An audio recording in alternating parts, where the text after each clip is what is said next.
Today I would like to introduce Prity and the Monster by Priscilla Mineo.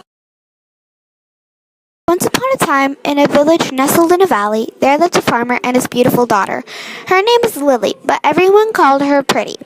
Her mother had died when Prity was very young. One hot summer afternoon, the farmer was going to go to the village. The farm was about 10 miles from the village, so they did not go often. The farmer asked his daughter if she wanted anything from the village.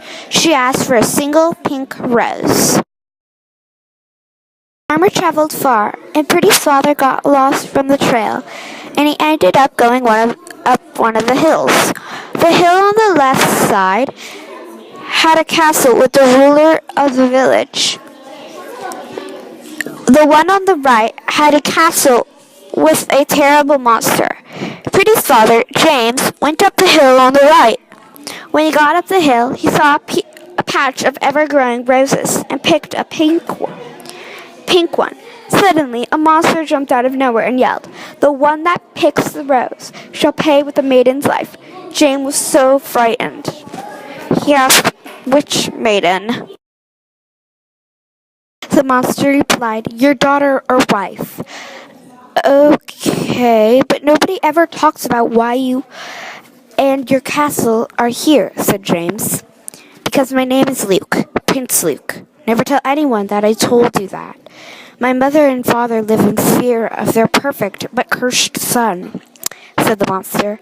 "I'm sorry for picking the rose, but my daughter, Lily, she's so special to me. Her mother, Donna, died 15 years ago."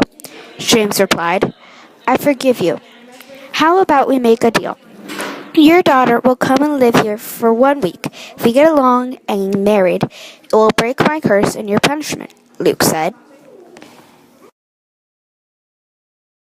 "Deal," said James. So James went home, heavy in the heart.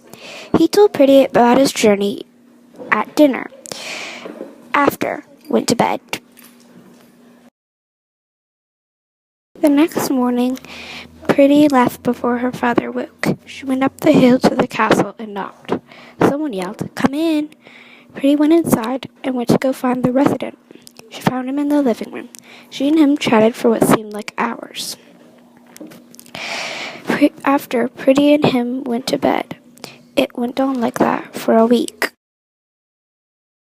She could visit the village, but she had to be home by 6 o'clock at night. One night, when they were talking, Luke asked her to stay and marry him. She saw a blast of light, and he turned into a prince. Later that year, in December, Monster and Prity married, and she became wealthy, not poor. She, her father, and Monster lived happily ever after.